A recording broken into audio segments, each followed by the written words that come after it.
Friends, welcome back to my YouTube channel. कैसे हैं आप सभी? आई होप आप सभी अच्छे होंगे। तो फ्रेंड्स, आज हम बात करेंगे अप्सरा मॉम के बारे में। आज का जो वीडियो होगा वो अप्सरा मॉम के बारे में होगा। तो फ्रेंड्स, अगर आपने मेरे चैनल को सब्सक्राइब ना किया हो तो आप लोग मेरे चैनल को सब्सक्राइब कर दीजिएगा। बेल आइकन के बटन को प्रेस करना मत भूलिएगा, ताकि आपको मेरी जो नए नए नोटिफिकेशन है वो टाइम पर मिलती रहे। तो फ्रेंड्स, काफ़ी लोगों का ये कमेंट आया है कि मतलब जिस तरीके से रंजना और मनीषा सुबह उठकर आंटी जी को चाय देती हैं बनाकर, तो क्या इनकी बेटी ससुराल जाकर 2 दिन के लिए चाय बनाकर अपने सास ससुर और जो भी देवरानी जेठानी जो भी हैं, वैसे इनकी सास तो है नहीं है ससुराल में, तो क्या नहीं रह सकती है आंटी जी? अपनी बेटी को अपने घर पर ही बिठा लें। इससे देखिए बहुत सारे लोगों को प्रॉब्लम होती है और बहुत सारे लोग होते हैं वो भी इसी सिचुएशन से गुजरते हैं। माना कि ससुराल ससुराल ही होता है, आखिर क्या पता ससुराल में पूजा को अच्छे से नहीं रखा जाता है, क्या इनके सास ससुर जो भी हैं, इनके ननद जेठानी जो भी इनकी फैमिली में, शायद वो इनको अच्छे से नहीं रखती है। यही कारण हो सकता है। और क्या कारण हो सकता है जिस वजह से पूजा अपने ससुराल में नहीं जाती है? पूजा को अपने ससुराल में जाना चाहिए, क्योंकि देखिए एक ससुराल ही ऐसा होता है जहाँ पर एक सास ससुर अपने बहू के आने का इंतजार करते हैं। अगर बहू बहुत दूर रहती है या फिर बहू कहीं मतलब पास में भी है या फिर दूर भी है, तो अगर 4 दिन के लिए अपने मायके आती है तो उनको लगता है कि 2 दिन के लिए उनकी बहू आके मायके ससुराल में भी रहे, क्योंकि ससुराल में उनकी भी उम्मीदें होती हैं। और पूजा को देखकर ऐसा लग रहा है कि पूजा के साथ ससुराल वालों का कुछ हुआ है। ये चीज़ें क्लियर नहीं आ पा रही हैं, क्योंकि देखिए सोशल मीडिया एक ऐसा प्लेटफॉर्म है, क्योंकि इनकी ससुराल वाले साइड से कोई भी सोशल मीडिया पर नहीं है। जो भी सोशल मीडिया पर है वो राज फैमिली है और इनकी और भी जानने वाले हैं, जैसे रिश्तेदार लोग, वो सभी लोग हैं। और आंटी जी अपनी बहुओं से उम्मीद करती हैं कि सुबह 5 बजे उठकर उनकी बहुएं चाय दें, जबकि पूजा मतलब अपने ससुराल रहेगी 2 दिन के लिए, तो उनके ससुर को अच्छा लगेगा। बट यहाँ पर ऐसा कुछ नहीं होता है। लेकिन हमारे अकॉर्डिंग अगर कोई भी लड़की ससुराल और मायके दोनों चीज़ों को मतलब साथ लेकर चलती है ना, तो उस घर में उतना लड़ाई नहीं होती है। लेकिन ससुराल तो ससुराल ही होता है, वहाँ पर हम कितना भी काम क्यों ना कर दें या कुछ भी अपना मतलब अच्छे से अच्छी अपनी अहम भूमिका दें, लेकिन वो भी नहीं माना जाता है कि वो चीज़ें मानी जाती हो। तो पूजा से यही चीज़ है कि आखिर पूजा 10 दिन के लिए आई थी, तो पूजा को 3 दिन ससुराल, 3 या 4 दिन ससुराल में रहना चाहिए था, और जो बाकी के दिन थे वो उनको अपने मायके में रहना चाहिए था, क्योंकि देखिए इससे दोनों पक्ष मजबूत होते हैं। और यहाँ पर पूजा के हस्बैंड भी, उनका पूरा जो लगाव होता है वो अपने घर वालों से होता है। और फिर भी पूजा जो भी चीज़ें हैं सोशल मीडिया पर, आज उन सारी चीज़ों को देखकर लग रहा है कि कहीं ना कहीं आंटी जी की वजह से पूजा अपने ससुराल नहीं जाती है। अप्सरा मॉम की वजह से ही अंशु और मतलब जो भी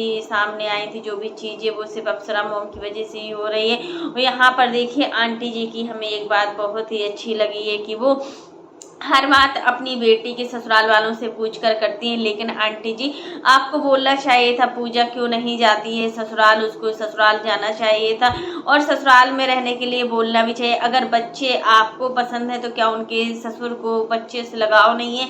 क्या वो अपने नाती पोतों को देखना नहीं चाहते हैं? क्या वो अपनी बहू को देखना नहीं चाहते हैं? उनकी भी तो एक उम्मीद होती है कि हमारी बहू 4 दिन के लिए आए तो 2 दिन यहाँ पर रहे, 2 दिन वहाँ पर रहे। बट आपको समझाना चाहिए पूजा को, और पूजा से बोलना चाहिए कि देखिए दोनों साइड को लेकर चले। वैसे तो आप बहुत बड़ी बड़ी ज्ञान की बातें देती हो कि मेरी बेटी को हम अपने ससुराल वालों के प्रति बिल्कुल भी नहीं भड़काते हैं। अब तो हमने पूजा से बात भी करना बंद कर दिया। पहले जब पूजा मतलब शादी हुई थी ना, तो पूजा से थोड़ा बहुत बात भी होती थी फ़ोन पर, लेकिन अब हम ज़्यादा इंटरफेयर नहीं करते हैं, क्योंकि उसकी खुद की अपनी पर्सनल लाइफ है। उसके ससुराल वालों को ऐसा ना लगे कि इसकी माँ ही इनको अपने अंडर में किए हैं, तो वो सारी चीज़ें नहीं हैं। लेकिन अगर अगर आप इनको अपने ससुराल भेजती हैं, अपन उनके साथ रहने के लिए बोलती हैं, तो इसमें आपको भी अच्छा लगेगा, अंकल जी को भी अच्छा लगेगा, क्योंकि जब ससुराल वाले खुश होते हैं ना,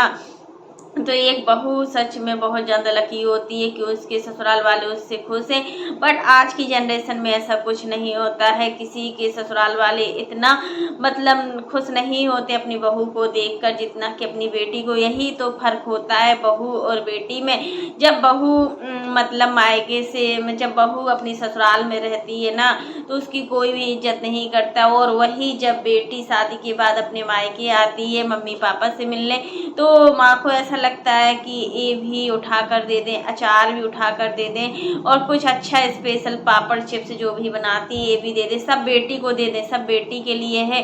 बेटी कहाँ करती रहेगी। और फिर वही बेचारी बहू फिर अपनी उस ननद के लिए करती है और अपने लिए, अपनी फैमिली के लिए करती है। तो यही होता है बहू और बेटी में अंतर, जो आज की जनरेशन में सास ससुर बिल्कुल भी नहीं समझ पाते हैं। अगर दोनों पक्षों को लेकर चले, अगर बेटी और बहू दोनों को लेकर चलते हैं ना, तो इससे बहुत कुछ होता है। जो हमारे घर की अंडरस्टैंडिंग होती है ना, जो हमारे घर के लड़ाई झगड़े होते हैं ना, वो सारी चीज़ें बंद हो जाते हैं। क्योंकि हर चीज की कलह दोनों पक्षों से होती है, एक पक्ष से नहीं होती। अगर आज रंजना और मनीषा ससुराल में खुश हैं तो आंटी जी उनको खुश रखती हैं। आंटी जी उनके लिए मैड भी लगाए हैं, सब कुछ है। यहाँ पर बहुओं को ज़्यादा काम का प्रेशर नहीं है। और जहाँ पर बहुओं को ज़्यादा काम का प्रेशर नहीं होता है ना, तो सच में वहीं पर बहुएं ज़्यादा खुश होती हैं। और आंटी जी को देखकर लगता है कि वो अपनी बहुओं के साथ बहुत कुछ करती हैं। यहाँ पर कुक भी लगा हुआ है, बर्तन धुलने के लिए मैड लगी है, झाड़ू पोछा के लिए मैड लगी हुई है,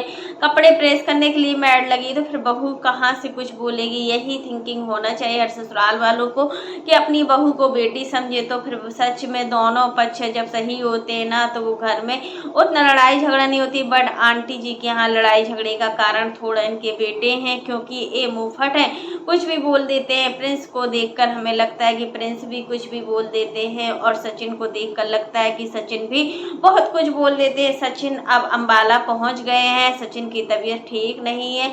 सचिन की तबीयत जैसे कि मतलब बहुत लंबा सफ़र किया है ना, उस वजह से भी तबीयत ख़राब हो सकती है। कल का जो मनीषा का ब्लॉग आता है, उस ब्लॉग में मनीषा बताती है कि इनकी तबीयत ठीक नहीं है, तो थकान की वजह से। और काफ़ी लोगों का ये भी कमेंट है कि मतलब अभी मतलब ज़्यादा दिन तो हुआ नहीं है, इस कंट्रोवर्सी को लेकर एक कंट्रोवर्सी इतनी जल्दी कैसे ख़त्म हो गई। अब 3 दिनों से देखा जा रहा है कि कंट्रोवर्सी बिल्कुल धीमी हो गई है, किसी का कोई वीडियो नहीं आता है। वहाँ पर आप नेहा का देख लीजिए, नेहा की तबीयत ज़्यादा ख़राब है, और मतलब अभी तबीयत में कोई सुधार नहीं है, क्योंकि नेहा माइग्रेन की पेशेंट है। और जब ये सारी चीज़ें सोशल मीडिया पर चल रही हैं और सोशल मीडिया पर इस तरीके की बातें हो रही हैं, तो हर किसी की तबीयत में बहुत ज़्यादा उतार चढ़ाव आ रहा है। और सुमित महल का भी कोई भी वीडियो नहीं आ रहा है। सुमित महल विदेश घूम रहे हैं, वो विदेश में वो अपना डेली का रूटीन दिखा रहे हैं। अब उन्होंने तो साफ बोल दिया है कि ये मेरा कंट्रोवर्सी का लास्ट वीडियो है, अब आपको मेरी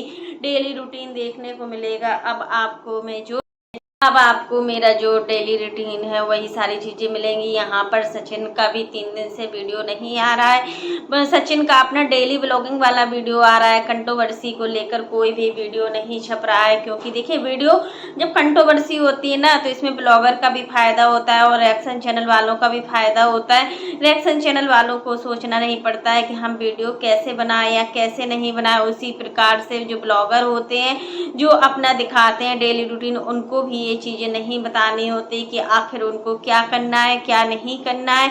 सीधा रिएक्शन छाप देते हैं रिएक्शन वाले, ब्लॉगर वाले भी। आधा मतलब जो वीडियो होता है ना, तो कमेंट के थ्रू ही बना देते हैं। राज फैमिली में हमने ये देखा कि पूजा भी जब भी वीडियो बनाती है तो कोई कमेंट करता है ना, तो उसमें आधा जो ब्लॉग होता है ना, तो उस कमेंट से ही निकल जाता है। और अप्सरा मोम का जो वीडियो बन रहा है इस समय, तो वो आधे से ज़्यादा कमेंट के बेस पर बन रहे हैं। आखिर इन लोगों को कुछ मेहनत नहीं करनी होती है, फिर भी ये डॉलर छाप रहे हैं और इस प्रकार की कंट्रोवर्सी कर रहे हैं। लेकिन 3 दिन से कंट्रोवर्सी शांत हुई है, लेकिन हमेशा के लिए कंट्रोवर्सी शांत नहीं होगी। ये चीज़ें तो हैं कि हमेशा के लिए कंट्रोवर्सी शांत होने वाली नहीं है। जैसा कि नेहा की तबीयत की वजह से अब सारी चीज़ें बंद हुई। आखिर मतलब ये सारी चीज़ें एकदम से कैसे स्टार्ट हो जाती हैं, कंट्रोवर्सी कौन स्टार्ट कर देता है, आखिर बंद करना था तो फिर क्यों मतलब कंट्रोवर्सी स्टार्ट की। यहाँ सचिन का जो वीडियो होता है ना, उस वीडियो में तो क्योर स्किन का ही सारे प्रोडक्ट दिखाते हैं लोग, और मतलब वही चीज़ का जो प्रमोशन करते करते इनका वीडियो ख़त्म हो जाता है। आधे से ज़्यादा तो प्रमोशन वाला वीडियो होता है। आखिर आप अपना डेली ब्लॉग क्यों नहीं दिखा रहे हो? आपका डेली ब्लॉग मतलब सभी लोग देखना चाहते हैं। और मनीषा का भी अभी कोई भी ज़्यादा वीडियो इस तरीके से नहीं आ रहा है कि मतलब वो भी कुछ बता रही हो, सारा कंट्रोवर्सी से रिलेटेड था न, लेकिन 3 दिन से सारी चीज़ें बंद हो चुकी हैं। अप्सरा मोम से यही कहेंगे कि पूजा को कुछ दिन के लिए उसके ससुराल भेजा जाए, क्योंकि इसमें बहुत सारे लोगों ने वीडियो भी छापा हुआ है और बहुत सारे लोग इस चीज़ को लेकर कमेंट भी कर रहे हैं कि अपनी बेटी को मतलब अपनी बेटी को अपने घर पर रखे हुए हैं, जबकि अपनी बहू को उसके ससुराल भी नहीं भेजते हैं। क्या बच्चों का सुख सिर्फ नाती पोतों का सुख आंटी जी ही ले लेंगी क्या? क्या मतलब उनके दादा दादी कोई अधिकार नहीं है क्या? तो देखिए, अधिकार है, दोनों पक्षों को लेकर चलना चाहिए। यहाँ पर हमारा मानना है कि दोनों पक्ष ही आपके लिए इम्पोर्टेंट है। जितना पक्ष आपके लिए मायके वाला है, उससे कहीं ना कहीं ज़्यादा आपके लिए ससुराल वाला है। जब आप दोनों पक्षों को लेकर चलते हो ना, तो इसमें जो अंडरस्टैंडिंग होती है ना, वो सारी अंडरस्टैंडिंग भी ख़त्म हो जाती है और सब कुछ अच्छा भी लगता है। तो फ्रेंड्स, आज के लिए बस इतना ही। कैसा लगा आपको मेरा वीडियो पसंद आए तो लाइक कर देना, और अगर आप चैनल पर न्यू हो तो चैनल को सब्सक्राइब करना ना भूलना। फिर मिलते हैं नेक्स्ट वीडियो में, तब तक के लिए बाय, टेक केयर फ्रेंड्स। आप लोग भी कमेंट बॉक्स में ज़रूर बताना कि जो भी चीज़ें सोशल मीडिया पर चल रही हैं, उन सारी चीज़ों को बंद कर देना ही सही है क्या?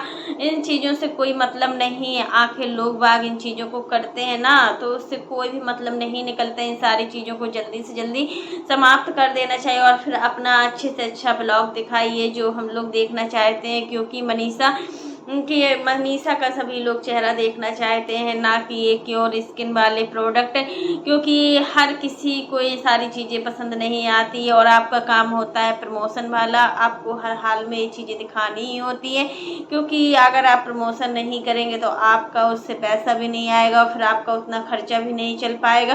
तो ये सारी चीज़ें ना दिखानी चाहिए और आपको अच्छे से अच्छे ब्लॉग दिखाना चाहिए जो हम लोग देखना चाहते हैं। तो फ्रेंड्स, आज के लिए बस इतना ही।